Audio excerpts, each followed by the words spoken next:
নবীজি সাহাবী হযরত আলী ইবনে আবি তালেব বলেন, লাম্মা নাযালা কওলুহু তাআলা মান ইয়ামাল সুআন ইউজযা বি, সূরাতুন নিসার এই আয়াতটা, যে যেই রকম মন্দ কাজ করবে এর প্রতিফল দেওয়া হবে, এই আয়াতটা যখন নাজিল হলো, আলী বলেন, খারাজা আলাইনা রাসূলুল্লাহ সাল্লাল্লাহু আলাইহি ওয়াসাল্লাম, নবীজি নিজের কামরা মুবারক থেকে সমস্ত সাহাবাদের সামনে আসছে, এসে বলে কি জানেন, এই সাহাবারা শোনো, উনজিলাত আলাইয়া আয়াতুন হিয়া খায়রুল লিউম্মতি ফিদ দুনিয়া ওয়া মা ফিহা, একটা আয়াত এই মুহূর্তে আমার উপরে নাজিল হয়েছে, যে আয়াতের দাম গোটা পৃথিবীতে যা আছে তার চাইতে কোটি গুণ বেশি।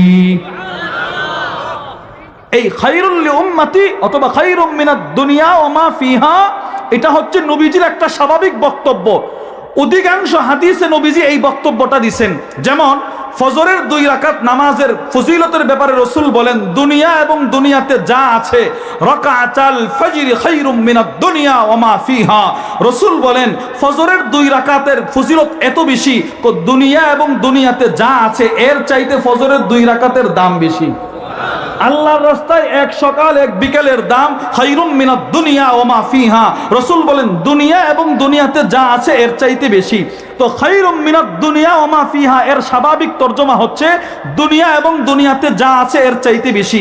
এর মূল অর্থটা কি, এটা খুব সুন্দর করে বর্ণনা করেছেন জগৎ বিখ্যাত আলেম আল্লামা মুহাম্মদ ইবনে সালেহ আল উসাইমিন রাহিমাহুল্লাহ, তার বিখ্যাত কিতাব আশ-শারহুল মুমতি' আলা যাদিল মুস্তাকনি', তিনি বলেন আদ-দুনিয়া মুনযু খুলিকাত ইলা কিয়ামিস সাআ ওয়া খায়রুম মিনাদ দুনিয়া ওয়া মা ফিহার তরজমা হচ্ছে, পৃথিবীর শুরু থেকে কিয়ামত পর্যন্ত আল্লাহর এই দেওয়া পৃথিবীতে যত স্বর্ণ উৎপাদন হবে, যত রূপা উৎপাদন হবে, যত হীরা মণিমুক্তা উৎপাদন হবে, দামি জিনিস বলতে আল্লাহ যা দিবেন সবগুলো যদি মিজানের এক পাল্লায় রাখা হয়, গোটা 7 জমিন 7 আকাশও যদি এক পাল্লায় রাখা হয়, অপর পাল্লায় যদি ফজরের 2 রাকাত নামাজটা রেখে দেওয়া হয়, অথবা মান ইয়ামাল সুআন ইউজযা বি আয়াতের এই অংশটা রেখে দেওয়া হয়, তিনি বলেন আয়াতের এই অংশের পাল্লাটার ওজন বেশি হয়ে যাবে।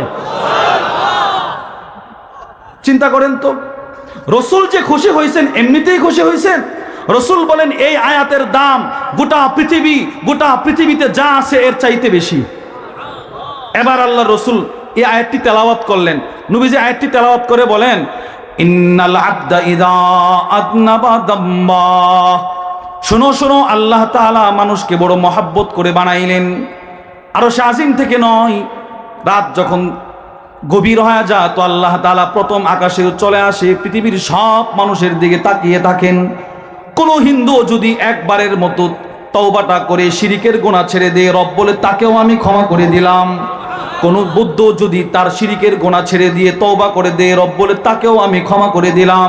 এবার যদি একটা সারা জীবন যার শিরিকের গুনাহে দ্বারা জর্জরিত, তাকে যদি রব এত তাড়াতাড়ি ক্ষমা করতে পারেন, একজন মুমিন যখন তওবা করে রব তাকে কি পরিমাণ ক্ষমা করবে। এবার তিনি বলেন, বান্দা যখন গুনাহ করে, গুনাহ আমার জিন্দগিতে কি পরিমাণ গুনাহ আছে আপনাদের জানা নাই। আমাদের প্রত্যেকের জিন্দগিতে কি পরিমাণ গুনাহ আছে আমরা আমাদের নিজস্বভাবে আমরা গণনা করে জানতে পারবো না, কিন্তু এটা বাস্তব। গুনাহের কথা যদি স্মরণ করে তওবা করতাম, পৃথিবীর গোটা হায়াত শুধুই মাত্র আমাদের তওবার মধ্যে কাটানো উচিত ছিল কিনা বলেন। এবার আল্লাহর রাসূল বলেন, আমার উম্মত যখন গুনাহ করার পরে যখন তার দিলটা পাথর হয়ে যায়, তওবা করতে চায় না, আল্লাহ তো তাকে বড় মহব্বত করে বানাইলেন। এবার সে গুনাহরত অবস্থায় যদি মৃত্যুবরণ করে নির্ঘাত তাকে জাহান্নামে যেতে হবে। আল্লাহর রাসূল বলেন, ইন্নাল আবদা ইযা আযনাবা দাম্বা ফাতুসিবুহু শিদ্দাতুন আও বালা, আমার বান্দাটা যখন কোনো গুনাহ করে তখন ওই গুনাহ করার কারণে তাকে আমি আল্লাহ কিছু অসুস্থতা দিয়ে দেই।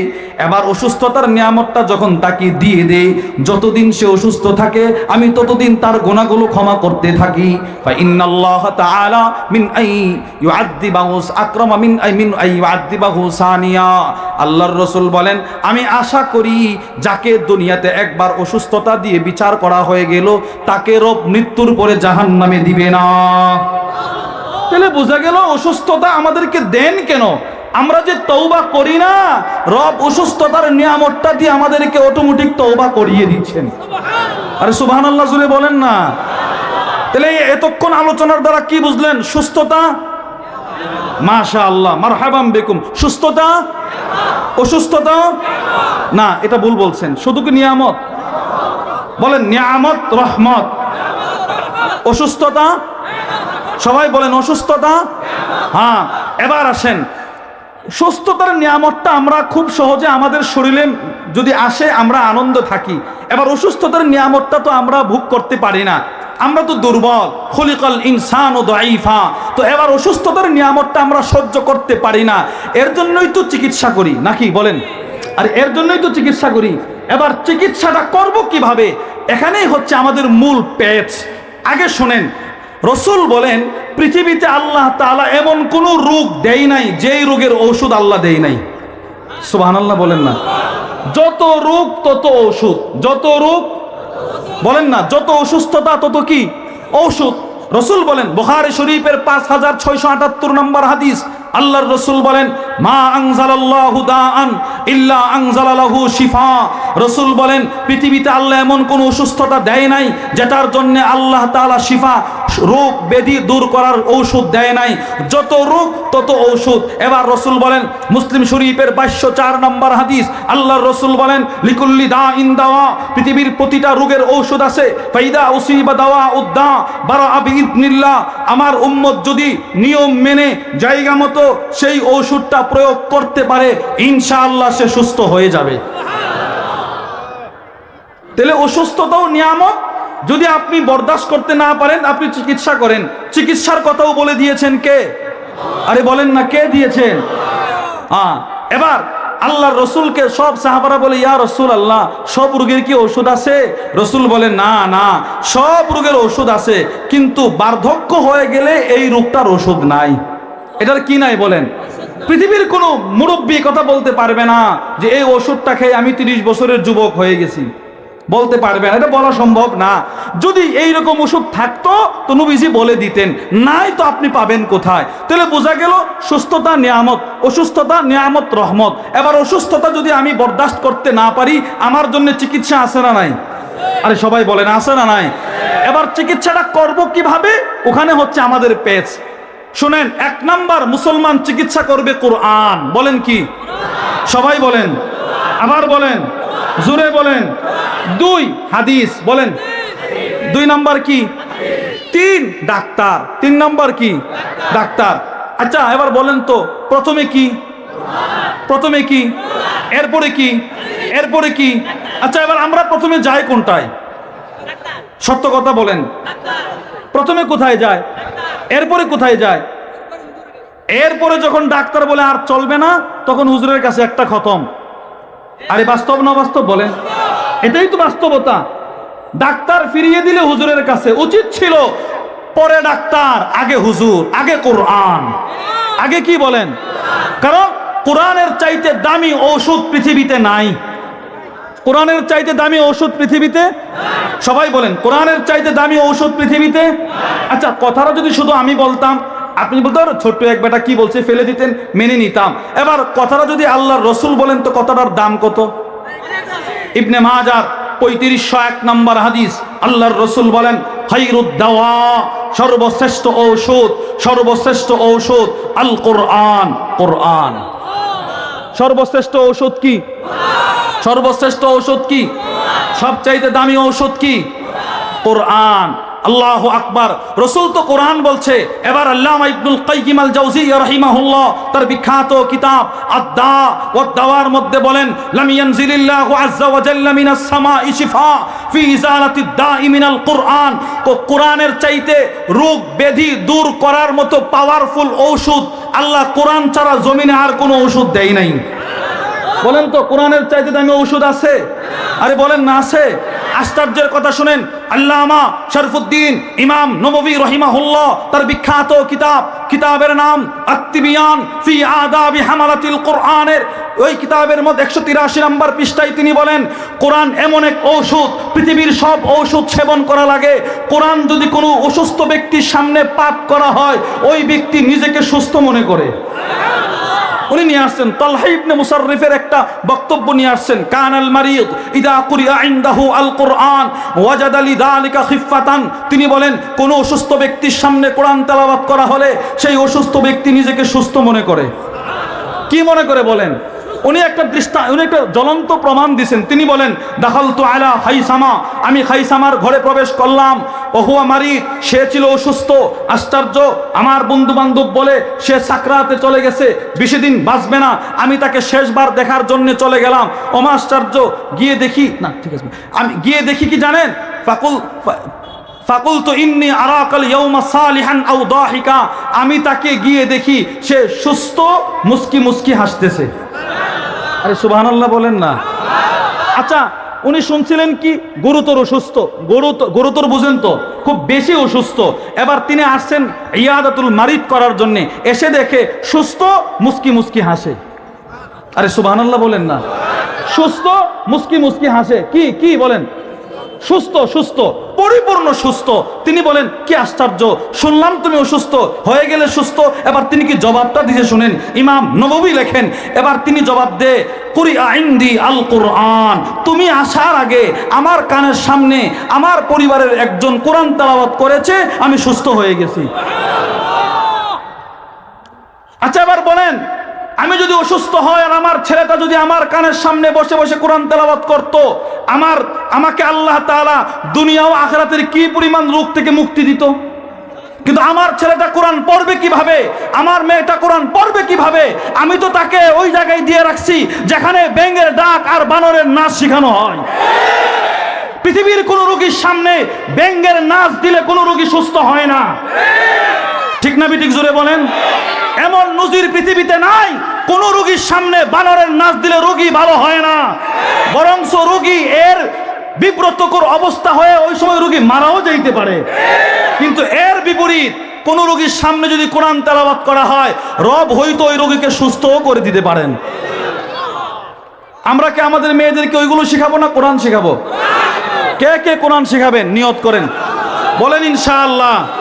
ইনশাআল্লাহ বলেন। এই যে আমাদের টঙ্গী ইস্তেমা চলতেছে, ইস্তেমার জোর গেছে ডিসেম্বরের 1, 2, 3, 4, 5 দিন জোর গেছে।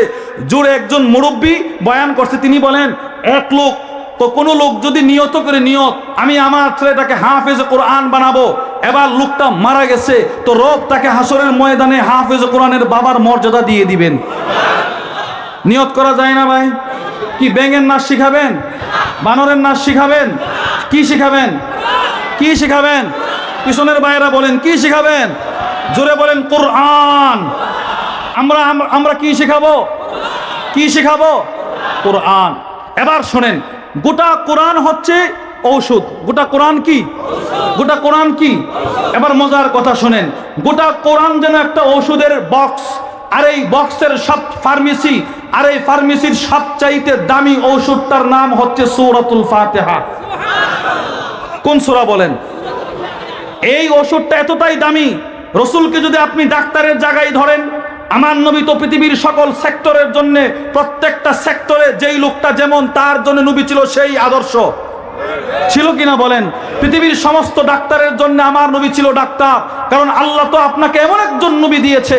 আল্লাহু আকবার। জগৎ বিখ্যাত আলেম আল্লামা আব্দুল ফাত্তাহ আবু গুদ্দা রাহিমাহুল্লাহ, তার বিখ্যাত কিতাব সফহাত মিন সাবরিল উলামা আলা শাদাইদিল ইলমি ওয়াত তাহসিলের মধ্যে লেখেন, মা জামা আল্লাহুল খায়রা কুল্লাহু লি আহাদ ইল্লা লিন নবী সাল্লাল্লাহু আলাইহি ওয়াসাল্লাম।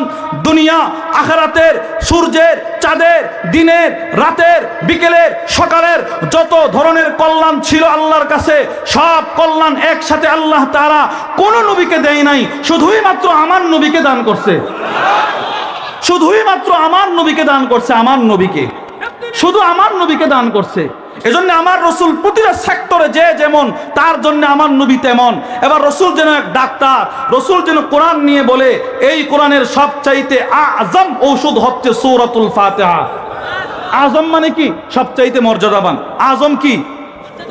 এটা আমাদের মুখের তর্জমা। আমাদের হযরত ওয়ালা হাকিমুন নফস আরিফ বিল্লাহ আল্লামা মুফতি মুশতাকুন নবী আল কাসিমি হাফিজাহুল্লাহ, হুজুর খুব সুন্দর, আমি হুজুরের জবান থেকে একাধিকবার শুনেছি। হুজুর বলেন কিছু শব্দ আছে, আজম, আলা, আস-সামাদ, আজিম এই শব্দগুলোর তর্জমা আমাদের মুখে করা সম্ভব না, তবে আজম শব্দ অনেক ভারী শব্দ। এবার রসুল যে ঔষধটার ব্যাপারে আজম বলছে, ওই ঔষধটা কত দামি ঔষধ বলেন? কত দামি ঔষধ? রসুল শুধু আজম বলে নাই, রসুল বলেন সূরাতুল ফাতিহা আজম, বলেন আজম, সবাই বলেন। দুই, রসুল বলেন সূরাতুল ফাতিহা আফদল, বলেন, আবার বলেন সর্বশ্রেষ্ঠ। রসুল তিন, রসুল বলেন সূরাতুল ফাতিহা খায়র, সবচাইতে উৎকৃষ্ট।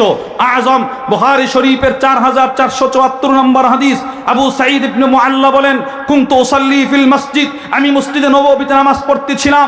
দাআনি রাসূলুল্লাহ সাল্লাল্লাহু আলাইহি ওয়াসাল্লাম, রাসূল আমাকে ডাকলেন, আমি নবীর ডাকের জবাব দিতে পারি নাই, নামাজে ছিলাম।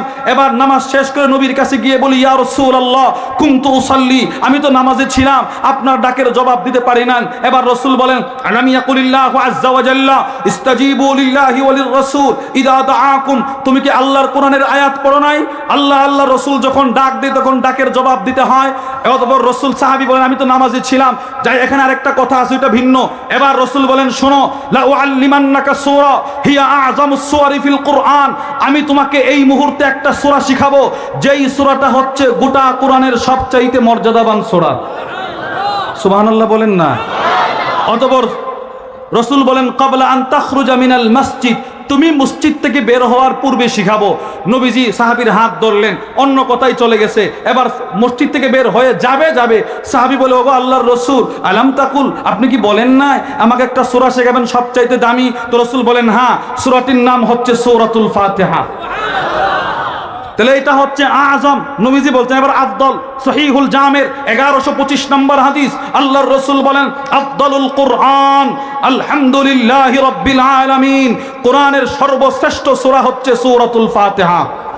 তিন, সূরাতুল ফাতিহাকে রাসূল খায়র বলছেন, খায়র, ভালো, উৎকৃষ্ট। আল্লামা ইবনে কাসিরের বিখ্যাত তাফসীরের কিতাব উমদাতুত তাফসীরের মধ্যে নিয়ে আসছেন, হযরত জাবের বলেন, ইনতাহাইতু ইলা রাসূলিল্লাহি সাল্লাল্লাহু আলাইহি ওয়াসাল্লাম, হযরত জাবির বলেন, আমি আল্লাহর নবীর কাছে গেলাম। ফাকুলতু আসসালামু আলাইকা ইয়া রাসূলুল্লাহ, আমি আল্লাহর রাসূলকে গিয়ে সালাম দিলাম, সালাম। ফালাম ইয়ারুদ্দা আলাইয়া, নবীজি আমার সালামের জবাব দিলেন না। 3 বার সালাম দিলাম, নবীজি 3 বার আমার সালামের জবাব দিলেন না তো না। এবার ফানতালাকা ইয়ামশি ওয়া আনা খালফা, নবীজি সালামের জবাব না দিয়ে নবীজি হেঁটে হেঁটে চলে যাচ্ছে, আমি নবীজির পিছনে হাঁটতেছি। হাত্তা দাখালা রাহলা, নবীজি ঘরে প্রবেশ করছে। ফাদাখালতু আনা আল মসজিদ, আমি মসজিদে নববীতে প্রবেশ করলাম। ফাজালাস্তু কাইবান হাজিনা, আমি চিন্তিত পেরেশানির সাথে মসজিদে নববীতে বসে রইলাম। বসে আছি আর ভাবতেছি, হায় রে, রসুল বোধহয় আমার উপরে কষ্ট, এজন্য নবীজি আমার সালামের জবাব দিলেন না। ফাখারাজ আলাইকা রাসূলুল্লাহ, আমি টেনশন করতে করতে নবীজি আমার কাছে আসছে, এসে বলে, ওয়া আলাইকাস সালাম ওয়া রাহমাতুল্লাহ, ওয়া আলাইকাস সালাম ওয়া রাহমাতুল্লাহ, ওয়া আলাইকাস সালাম ওয়া রাহমাতুল্লাহ।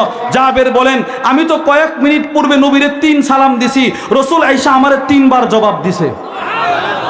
আর আমাদের অনেকে এমন আছে, 1000 সালাম দিলেও তার কাছ থেকে জবাব পাওয়া যায় না। না ভাই, এটা করা উচিত নয়। সালাম দিলে যতটুকু সম্ভব আপনি জোরে সালামটা শোনানোর চেষ্টা করবেন, ইনশাআল্লাহ বলেন। এবার রসুল 3 বার সালামের জবাব দিয়ে বলে, কি মন খারাপ? আলা উখবিরু ইয়া আব্দুল্লাহ, ও আব্দুল্লাহ, আমি কি তোমাকে সংবাদ দিয়ে দিব বিখাইরি সূরাতিন ফিল কুরআন, কোরআনের সবচাইতে উৎকৃষ্ট সূরার সংবাদ কি দিব? জি ইয়া রাসূলুল্লাহ, বলেন। এবার রসুল বলে, তুমি পড়বে আলহামদুলিল্লাহি রাব্বিল আলামিন, এই সূরা হচ্ছে কোরআনের সবচাইতে উৎকৃষ্ট সূরা। রসুল ডাক্তার, নবীজি ডাক্তার হয়ে যেই ট্যাবলেটের ব্যাপারে এত প্রশংসা করলেন, এটার কার্যকারিতা আছে না নাই? কি পরিমাণ কার্যকারিতা হবে বলেন? দুনিয়াতে ডাক্তার যখন বলে এই ওষুধটা খাবেন, এটা ভালো, আপনি বলেন না, মিয়া ভালো মন্দ যেটাই হোক কার্যকারিতা কেমন? আরে বলেন কি না বলেন? কারণ সবচাইতে বেশি দুর্নীতি যেই সমস্ত সেক্টরে হয়, এর অন্যতম একটি হচ্ছে প্রেসক্রিপশনে ওষুধের নাম লেখা নিয়ে। এটা আপনারা নাও বুঝতে পারেন, কিন্তু আপনারা দেখবেন হসপিটালে যাবেন, যে স্যারের কাছে রুগী দেখাবেন, আপনি আসার আগে 30-40 জন ব্যাগ নিয়ে আসা স্যারের সাথে যোগাযোগ করে চলে গেছে। আচ্ছা বলে কি জানেন, স্যার আমার কোম্পানির ওষুধের লেখলে আপনাকে থাইল্যান্ড ট্যুর ভিসা নিয়ে যাব। আমি তার নিজের কানে শুনছি, নিজের চোখে দেখছি। আমি যার কাছে ইফতা পড়ছি, আমাদের ইফতার যিনি প্রধান ছিলেন আমাদের হযরত ওয়ালা হাকিমুন নফসের সাথী ভাই, একসাথে দারুল উলুম দেওবন্দে পড়াশোনা করেছেন, আল্লামা মুফতি মুহসিনুল করিম হাফিজাহুল্লাহ, ব্রাহ্মণবাড়িয়া জামিয়া ইসলামিয়া ইউনুসের প্রধান মুফতি। হুজুর প্রতিদিন হুজুরের আসরের পরে ইসলাহি কথা আলোচনা হতো, আমরা বসতাম। হুজুরের একজন মহাব্বতের মানুষ, ঢাকার অনেক বড় ডাক্তার, উনি ফোন দিয়ে বলে, হযরত আমাকে তো অনেক ওষুধ কোম্পানির লোকেরা বলে যদি আমাদের ওষুধটা বেশি লেখেন আপনাকে কি বলে প্যারাডো অথবা BMW গাড়ি উপহার দিব, আপনি লিখেন। এই মাসালা জানার জন্য হুজুরের কাছে কল দিছে। এর থেকে বুঝলাম ওষুধ ভালো হোক খারাপ হোক, যার যোগাযোগ ডাক্তারের সাথে যত বেশি তার কোম্পানির নামও তত বেশি। আরে বুঝেন নাই কথা? তো রসুল যে ওষুধের কথা বললেন, আমি যেন প্রশ্ন করলাম, ওগো আল্লাহর রসুল এই ওষুধের কার্যকারিতা কেমন? রসুল বলেন, কার্যকারিতা কেমন জানতে চাও? আল্লাহু আকবার। পৃথিবীর কোনো ওষুধের এমন ক্ষমতা নাই। মৃত্যু সন্নিকটে চলে গেছে, ঔষধটা খাইছে, সুস্থ হয়ে সোজা হাঁটা শুরু করছে। পৃথিবীতে এমন ঔষধের নজির নাই, নাকি আছে? আপনারা কি মনে করেন আছে? কিন্তু সূরাতুল ফাতিহা এমন এক ঔষধ, মানুষ মনে করেছে রোগী মারা গেছে, শুধুই মাত্র সূরা ফাতিহা পড়ে ফু দিছে, সোজা সুস্থ হয়ে হাঁটা শুরু করছে। বুখারী শরীফের 2276 নম্বর হাদিস, আল্লাহর রাসূলের সাহাবী আবু সাঈদ আল খুদরি বলেন, ইনতালাকা নাফারুম মিন আসহাবিন নবী সাল্লাল্লাহু আলাইহি ওয়াসাল্লাম ফি সাফরাতিন সাফারুহা। সাহাবাদের এক জামাত সফর করতেছে, সফর বের হইছে। হাত্তা নাযালু আলা হাইয়্যিন মিন আহিয়াইল আরব, আরবের এক গোত্রে ওনারা অবতরণ করছে, শিবির ফেলছে, শিবির। এবার ফাস্তাদাফুহুম, এদের কাছে ওই গোত্রের লোকদের কাছে খাবার চাইছে, খাবার মেহমানদারি চাইছে। ফাআবাউ আইয়ুদাইয়িফুহুম, এলাকার লোক বলে না আমরা মোল্লা মুন্সি খাওয়াই না, সরেন খাওয়াবো না। সাহাবাদেরকে তুচ্ছ তাচ্ছিল্য করে বের করে দিছে। একটা কথা মনে রাখবেন, নবীজির ছোট্ট থেকে ছোট্ট সাহাবী, এর একটা সেজদার একবার সুবহানাল্লাহর দাম আপনার গোটা জিন্দেগীর ইবাদতের চাইতে বেশি। ইবনে মাজাহ 162 নম্বর হাদিস, আব্দুল্লাহ ইবনে উমর বলেন, ফালা মাকামু আহাদিহিম সাআ খায়রুম মিন আমালি আহাদিকুম উমরা। নবীর এক সাহাবীর জিন্দেগীর 1 সেকেন্ডের দাম তোমাদের গোটা জিন্দেগীর ইবাদতের চাইতে বেশি দামি। এবার আপনি প্রশ্ন করলেন, আচ্ছা হুজুর আমাকে আল্লাহ তাআলা যদি নূহ আলাইহিস সালামের হায়াত দান করে 50 কম 1000, আর আমি সেই 950 বৎসর যদি মসজিদে এতেকাফ করে দিনে রোজা রেখে রাতে নামাজ পড়ে কাটিয়ে দেই, তো আমার ওই রকম 950 বছরের চাইতে কি ওই সাহাবীর সুবহানাল্লাহর দাম বেশি? রসুল বলেন, ওয়ালাউ উমরা উমরা নূহ, তোমাদের কাউকে যদি নূহ আলাইহিস সালামের হায়াত দান করা হয় আর সেই হায়াত পরিমাণ যদি ইবাদত করো, এর চাইতে আমার এক সাহাবীর সুবহানাল্লাহর দাম কোটি গুণ বেশি, কোটি গুণ বেশি, কোটি গুণ বেশি। এই সাহাবীকে কেউ গালি দিলে ঈমান থাকবে তার? বলেন না, ঈমান থাকবে? যেই সাহাবীর দাম এত বেশি, ওই সাহাবীকে কেউ কটাক্ষ করলে কি আপনারা বসে থাকবেন? বলেন না, বসে থাকবেন? এবার কোন শিয়া যদি আবু বকরের বিরুদ্ধে বিশুদ্ধার করে, তার বিরুদ্ধে কি বসে থাকবেন? কোন শিয়া যদি উমরের ব্যাপারে বিশুদ্ধার করে, তার বিরুদ্ধে কি বসে থাকবেন? আল্লাহু আকবার। ইমাম নববী রাহিমাহুল্লাহ তার বিখ্যাত কিতাব আল মিনহাজের মধ্যে বলেন, ইত্তাফাকা আহলুস সুন্নাতি ওয়াল জামাআ আলা আন্না আফদালাহুম আবু বকরিন। এতে কোনো সন্দেহ নাই, সমস্ত সাহাবাদের মধ্যে সর্বশ্রেষ্ঠ সাহাবী হচ্ছে আবু বকর সিদ্দিক। এজন্য আবু বকরের বিরুদ্ধে কেউ কথা যদি বলে, তার সাথে আমাদের কোনো সম্পর্ক নাই, সে ইসলাম থেকে খারেজ হয়ে গেছে। যদি এমন কোনো কুলাঙ্গার আমার নবীর বিরুদ্ধে, আমার নবীর জলিলুল কদর সাহাবার বিরুদ্ধে, কোন সাহাবীর বিরুদ্ধে যদি কেউ কোনো বিশুদ্ধারমূলক মন্তব্য করে, তার বিরুদ্ধে আমরা লড়াই করতে রাজি আছি তো ইনশাআল্লাহ। সাহাবাদের শত্রুদের সাথে আমাদের কোনো আপোষ নাই, নবীর দুশমনের সাথে আমাদের কোনো আপোষ, আর জুড়ে বলেন না আপোষ, বলেন নাই। সে যেই দলের হক, সে যেই জায়গার হক, নবীর বিরুদ্ধে যারা, তাদের বিরুদ্ধে আমরা, তাদের বিরুদ্ধে আমাদের দেশ, রসুলের বিরুদ্ধে যারা, তাদের বিরুদ্ধে আমাদের গোটা প্রশাসন। আর বলেন না কেন, মুসলমান যারা দাবি করে, তারা কি নবীর বিরুদ্ধে কেউ কথা বললে বসে থাকতে পারে? সাহাবাদের বিরুদ্ধে কথা বললে বসে থাকতে পারে? যাদের দ্বারা আপনি ঈমান পেলেন, তাদেরকে কেউ গালি দিলে আপনি বসে থাকবেন? এরা সাহাবাদেরকে তুচ্ছ তাচ্ছিল্য করে বিদায় করে দিছে। যেই মাত্র সাহাবাদেরকে বিদায় করে দিছে, ফালুদিগা সাইয়্যিদু যালিকাল হাই, যেই মাত্র সাহাবাদেরকে বের করছে, যেই মাত্র বের করে দিল, খবর চলে আসছে এদের গোত্রের সর্দারকে সাপে কাটছে, সাপে আঘাত করছে। ওয়াসাউলাহু বিকুল্লি শাইইন লা ইয়ানফাউহু শাইউন, যত ধরনের চিকিৎসা করা দরকার সব করেছে, কিন্তু সে সুস্থ হয় না, চোখ তার বন্ধ, শ্বাস প্রায় বন্ধ।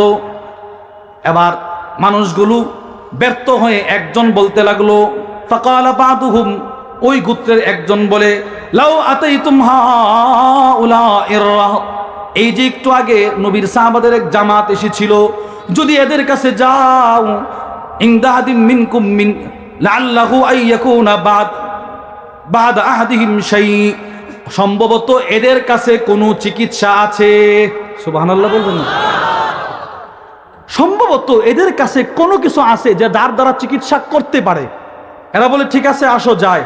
ফাতাউহুম, সব গেছে, গিয়ে বলে, ইন্না সাইয়্যিদানা ক্বাদ লুদিগা, ও সাহাবারা, আমাদের গোত্রের সর্দারকে সাপে কাটছে, সাপে। হাল ইনদাহাদিম মিনকুম মিন শাই, চিকিৎসা কে আছে, করতে পারবেন কেউ? এক সাহাবী দাঁড়ায় বলে, আমি আছি, আমি চিকিৎসা করব। আরে সুবহানাল্লাহ বলেন না? এরা কি আগে চিকিৎসা করে নাই? গোত্রের লোকের আগে চিকিৎসা করে নাই?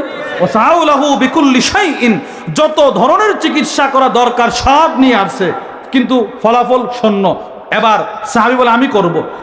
তো তাড়াতাড়ি আসেন, চিকিৎসা করবেন, তাড়াতাড়ি আসেন। সাহাবী বলে, না, ফাস্তাদাফনাকুম, তোমাদের কাছে মেহমানদারি চেয়েছিলাম, ফালাম তুদাইফুনা, মেহমানদারি করো নাই। ওয়ামা আনা বিরাকিল লাকুম হাত্তা তাজআলু লানা জুলা, যতক্ষণ পর্যন্ত না তোমাদের সাথে আমার একটা চুক্তি না হবে, ততক্ষণ পর্যন্ত আমি চিকিৎসা করব না। সুবহানাল্লাহ বলেন। হায়, এখন পেছে পড়ছে না? বলে ঠিক আছে, কি চুক্তি? ফাসালাহুকুম আলা কাতিইম মিনাল গানাম, এক পাল বকরির বিনিময়ে চুক্তি হয়ে গেছে।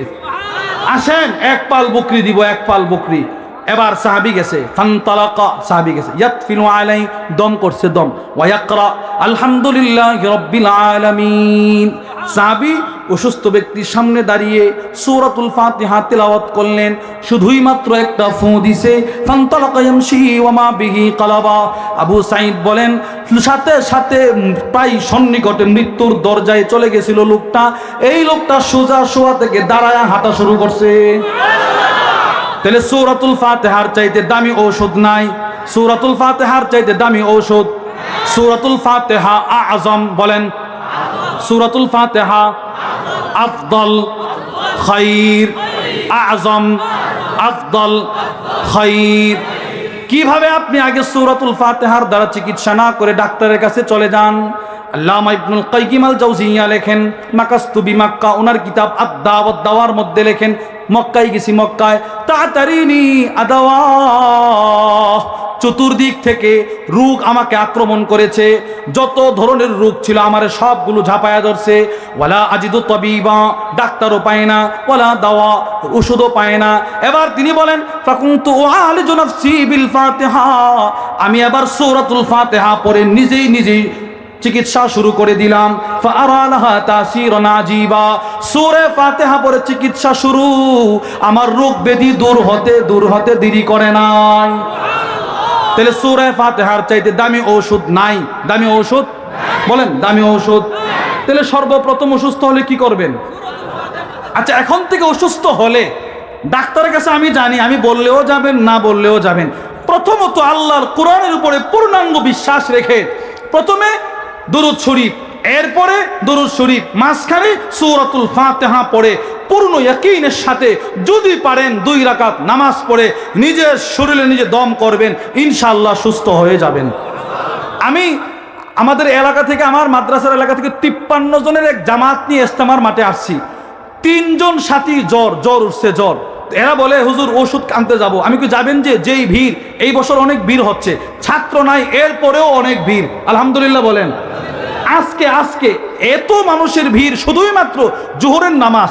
কোন সময় ইস্তেমার মাঠে যারা যেই খিত্তায় থাকে এখান থেকে এক কাতার অগ্রসর হয় না, এমন নজির কখনো হয় নাই। অগ্রসর হতে হয়, হয়তো হয় কিনা বলেন। আরে বলে না ভাই সামনের কাতারে আসেন, বলে কিনা ভাই? আজকেই জোহরের নামাজটা এমন গেছে, আমার মনে হয়েছে কেউ সামনের কাতারে যাওয়ার প্রয়োজন হয় নাই। আলহামদুলিল্লাহ বলেন না কেন? সারা পৃথিবী দেখতেছে কোনটা হক, সারা পৃথিবী দেখতেছে কোনটা হক। এবার তো ছাত্র না, এবার তো দেখো না আল্লাহর বান্দারা চতুর্দিক থেকে উলামাদের আহ্বানে কিভাবে চলে আসছে। আলহামদুলিল্লাহ বলেন না কেন? জোরে বলেন আলহামদুলিল্লাহ। তো 3 জনের জ্বর, আমি বললাম ভাই চিকিৎসা করবেন করেন, আমি আপনাকে একটা হাদিস শোনায় দিই। এই হাদিসটা বলে বললাম আপনি সূরাতুল ফাতিহাটা পড়বেন, আগে দুরূদ পড়বেন, পরে দুরূদ পড়বেন, নামাজে বিছানায় বসে পড়েন, আল্লাহ পাক সুস্থ করতে পারে। বিশ্বাস করেন, যিনি সবচাইতে অসুস্থ ছিলেন, রাতে পরে ঘুমিয়েছে, ফজরের পরে বলে হুজুর আমি সুস্থ হয়ে গেছি। আমরা কি এটা আমল করতে পারি না ভাই? ইনশাআল্লাহ বলেন, বলেন না ইনশাআল্লাহ? ইনশাআল্লাহ বলেন। এরপরে হাদিস, এরপরে কি? হাদিস দ্বারা চিকিৎসা করার 2টা অর্থ। এক, আমাদের কিছু বুজুর্গ এমন ছিলেন, আল্লামা খতিব বাগদাদি আবু বকর আল বাগদাদি রাহিমাহুল্লাহ তার বিখ্যাত কিতাব শারাফু আসহাবিল হাদিসের মধ্যে নিয়ে আসছেন। তিনি বলেন, ইমাম আহমদ ইবনে মানসুর আবু বকর আল বাগদাদি আর রমাদি তিনি বলেন, আমি যখন অসুস্থ হইতাম, অসুস্থ, তখন পরিবারের লোককে বলতো হাতু আসহাব আল হাদিস, এই বাগদাদের যত বড় বড় মুহাদ্দিস আছে এদেরকে দাওয়াত করে আমার ঘরে নিয়ে আসো, এরা এসে যেন আমার দোকানের সামনে নবীর হাদিস পড়িয়ে শুনিয়ে দেয়, আশা করতে পারে আমি সুস্থ হয়ে যাব। ইনি যখনই অসুস্থ হইতেন, মুহাদ্দিসিন যারা আছেন এদেরকে দাওয়াত করে সসম্মানে ওনাদেরকে বলতেন একটু হাদিস পড়েন। এরা হাদিস পড়তো, তিনি বলতেন যতক্ষণ হাদিস পড়তো ততক্ষণ আমি নিজের সুস্থ মনে করতাম। আরে সুবহানাল্লাহ বলেন না? 2, হাদিস দ্বারা চিকিৎসা করা মানে নবীজি যেইভাবে হাদিসের চিকিৎসা করার কথা বলছে ওইভাবে চিকিৎসা করা। রসুলের চাইতে বড় ডাক্তার পৃথিবীতে কেউ ছিল? বলে না সবাই? ছিল? আপনারা কি মনে করেন ছিল? ছিল না। কিন্তু আল্লাহর রসুল এত বড় ডাক্তার, আল্লাহু আকবার। পৃথিবীর কোন ডাক্তার রোগ কোত্থেকে আসে এটা বলতে অক্ষম। আল্লাহর রসুল 1500 বছর পূর্বে রোগ ব্যাধি কোত্থেকে আসে ওইটা রসুল 1500 বছর পূর্বে বলে দিয়ে গেছে। আল্লাহু আকবার। মুসলিম শরীফের হাদিস, আল্লাহর রসুল বলেন, নবীজি বলেন, নবীজি রসুল বলেন, গাত্তুল ইনা, তোমরা তোমাদের প্লেট খাবারের পাত্রগুলো ঢেকে রাখো, ঢেকে ঢেকে। এই যে মনে করেন প্লেট, রাতে খাবার খেয়ে আমরা অনেকে আছে এইভাবে রেখে দেই অথবা এইভাবে রেখে দেই। রসুল বলে না, প্লেটগুলো ঢেকে রাখো। পান পাত্র, গ্লাস, জগ যেগুলো ছিল, যেগুলো আছে ওইগুলো তোমরা ঢাকনা দিয়ে ঢেকে রাখো অথবা উল্টিয়ে রাখো। কেন? প্রশ্ন, ওগো আল্লাহ রসুল কেন এগুলো করব? রসুল দেখেন কি কথা বলছে। নবীজি বলে ফাইন্না ফিস সানাতি লাইলাতান, তো রাত্রে বছরের মধ্যে একটা রাত এমন আছে ইয়ানজিলু ফিহা ওয়াবা, যেই রাত্রিতে আকাশ থেকে রোগ ব্যাধি বালা মুসিবত দুনিয়াতে আসে। নাউজুবিল্লাহ বলেন না? এবার রসুল বলেন লা ইয়ামুররু বিইনা লাইসা আলাইহি গিতা আও সিকা লাইসা আলাইহি বিকা। রসুল বলেন এই রোগ ব্যাধিগুলো পৃথিবীর যতটা পরিবার আছে, পৃথিবীর যত রান্নাঘর আছে সবগুলো এরা হাঁটাচড়া করে অতিবাহিত করে। যেই রান্নাঘরের খাবারের পিঠগুলো উদম থাকে, উন্মুক্ত থাকে, জগগুলো উন্মুক্ত থাকে, রোগ ব্যাধিগুলো সেই প্লেট আর সেই জগে বাসা বেঁধে ফেলে। এবার পরের দিন সকালে যারা খায় তারা অসুস্থ হয়ে যায়। দেখছেন নবীজি কোথায় কোথায় আমাদেরকে সতর্ক করে দিছে। পৃথিবীর কোন ডাক্তার আজ পর্যন্ত এই কথা বলছে? আরে বলে না, বলছে নাকি? ডাক্তাররা সর্বোচ্চ বললে কি বলে, এখন তো ঠান্ডা, একটু সর্দি থাকবে, বলে কি না বলেন? তো রসুল বললেন একটা রাত এমন আছে যেই রাতে এই রোগ ব্যাধি আসে। রাতটা কোনটা এটা নবীজি বলে নাই। যদি আপনি উন্মুক্ত রাখেন আর অসুস্থ হয়ে যান, তো রসুলের চিকিৎসা পদ্ধতি অনুযায়ী যদি আপনি চিকিৎসা করেন তো রব আপনাকে সুস্থ করে দিবে।